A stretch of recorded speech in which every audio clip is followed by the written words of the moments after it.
Frank Schaeffer, you supported John McCain in 2000, as you write.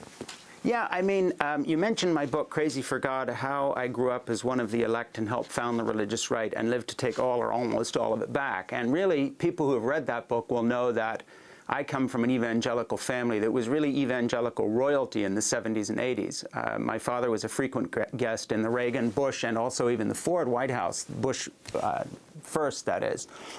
And my background, therefore, was very unthinkingly Republican. We were always just associated with these folks. And so in 2000, I was actually on a number of evangelical and right-wing stations, like with Ollie North, for instance, on his radio station, pleading the cause of John McCain, who I thought would be a much better candidate than George W. Bush.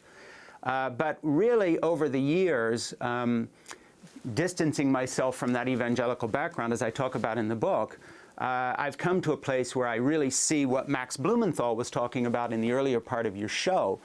And that is, you know, speaking of secessionists in Alaska, the evangelical right-wing subculture in this country, particularly the Assemblies of God, by the way, that Sarah Palin comes from, have really already seceded from our union in the sense of the fact that they have, you know, between homeschooling and their own schools, their own publishing, their own radio, their own TV, many times very fundamentally anti-American, waiting for the apocalypse, waiting for Jesus to take everybody away in the rapture, weirdly Christian Zionist, and at the same time assuming that the Jews will all be killed in Armageddon when Jesus comes back as part of their rapture enterprise. You know, just to put it frankly, the evangelical movement that I grew up in as a child used to be a fairly respectable and respectful group of people. They regarded themselves as Americans and part of the system. And now I really think it's been taken over by a group of people that have to be described fairly as just wingnuts. And if you read Crazy for God, you're going to find through my own journey coming out of the 50s and 60s that I watched all this change. I mean, you know, I preached from Jerry Falwell's pulpit. He sent a jet up to get me once. You know, I know Pat Robertson and Dr. Dobson and all these people personally. And the fact of the matter is the whole movement's gone off the rails. And the dangerous thing about Sarah Palin is that there's a very direct line from her to the kind of extremism that would literally destroy this country. So, you know, when you look at what 8 years of George Bush has done to our economy on one side, when you look at the war we're in Iraq, and by the way, my son was in the Marine Corps and fought twice in Afghanistan, took one mission to Iraq, one to the Horn of Africa. So I speak of someone whose son actually was out there getting shot at because of these policies. When you look at all this, as I talk about in the book, what you see is that we really are at a crossroads here. This election is not just an election. This election is a mirror that is being held up to the United States saying you can choose what sort of country you want to be. Do you want to be with the Sarah Palin wingnuts who are bearing high-powered rifles in their gardens for the time when the United Nations sends Black Hawk helicopter-type missions against America? You know, do you want to assume that Jesus will be coming back to rapture everybody, so you hope there's an atheist co-pilot in every plane? I know this sounds laughable, but there are tens of millions of Americans who are buying into this crap. Or do you want to be a member of the United States of America, Republican, Democrat, left, right, center, but part of the American family? Or have you already seceded from our union? So basically, I think what this election's about, and what my book is certainly about, is besides the politics, besides whether we have Barack Obama or John McCain as our president, is also another kind of a choice.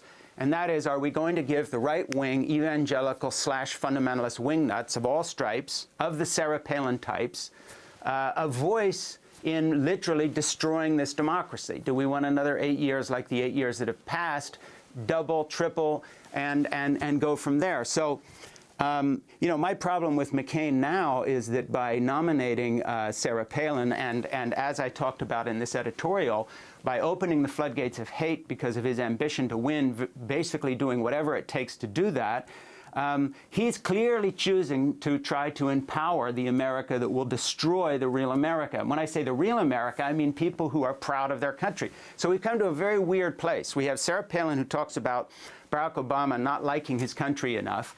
Her husband and her are associated with secessionists. So we have someone who wants to run for vice president who doesn't even want the Union to hang together, who would have fought on the other side in the Civil War, as it were. when it comes to the states. You know, going up against Barack Obama, who I personally think would make a terrific president.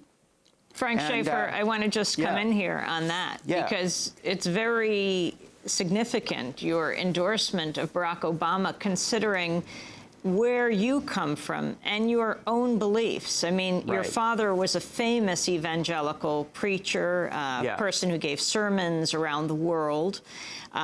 Really, you convinced him to take up the anti-abortion line, to make it central to his philosophy and your own. So here you are, anti-choice, pro-life, and pro-Obama, Senator Obama, who is fiercely pro-choice. Right. And you know what? It's an imperfect world, but I'd rather have a president that I disagree with on the issue of choice, who's fit to be president, than an old man who has just shown such a lack of judgment as to literally connect himself to the lunatic fringe of the lunatic fringe. It isn't just someone you disagree with politically. That's one point. And I'd say something else about the choice issue. I am pro-life. I haven't changed in that regard. If people read my book, Crazy for God, they'll see that I've gone left, if you want to put it that way, in many, many areas, but not that one. But I actually believe that if your interest is not ideology, and ideological purity, but rather abortion itself, i.e., do you want more or less abortions, that the medical and social programs that Barack Obama is talking about for our country in terms of care of women and children and families, improvement in education and possibilities for all Americans, actually will result in less abortions. So my interest in the abortion issue is that I think abortion is a tragedy. My interest is not the politics of it, as in always appearing to vote for the person who has the correct ideology. And so I think there's a choice for Americans interested in this issue who are, like me, pro-life, and that is, you want to choose ideological purity attached to a party that will so destroy our economy and all the social programs that there will be more abortions, i.e., as there have been through the Republican-controlled years when they've been talking about this issue for 30 years and done nothing about it for actually helping women and children? Or would you rather have a president like Barack Obama, who you disagree with on this one ideological point in terms of what you might call the theology of the issue, but whose program would practically result in a more conducive environment for families to prosper, for people to have children, for kids to go to school, for women to be taken care of? And I would rather vote for a person who's going to do the job rather than just have the correct ideology. Frank Schaeffer, also on this point of terror and terrorists, you make a very interesting point. I was reading your book throughout yesterday and last night. Thank you. About your dad and about being invited to the White House by President Reagan, by President Bush Sr., by President Ford. And you talked about him calling for the violent overthrow of the United States, yet still being invited to the White House. Yeah, I mean, the hypocrisy is total. Again, it goes back to what Max Blumenthal was saying. And by the way, I totally commend him. I hope everybody goes to his website and looks at this. This is a huge and underreported story he was talking about, and he is getting to the nub of it.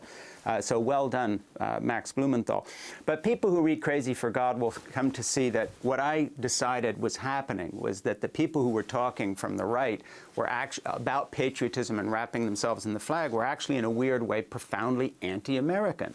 They wanted disaster. The worse the country got, the closer it was to Christ coming back. The more you needed Christians to tell you to accept Jesus as your Savior. You know, they needed an apocalyptic We have frame 8 of mind. seconds. Yeah. So essentially, yeah, I would just say, you know, my point is there was a hypocrisy because the anti-Americanism was very much in the right, while the right was talking about and pointing the finger at the left. Well, Frank Schaeffer, I want to thank you very much for being with us. Film director, former evangelical Christian, latest book, Crazy for God, How I Grew Up as One of the Elect, helped found the religious right and lived to take all or almost all of it back. He has written an open letter to John McCain. This is Democracy Now!, democracynow.org, The War and Peace Report. When we come back, investigative journalist Bob Perry. Stay with us.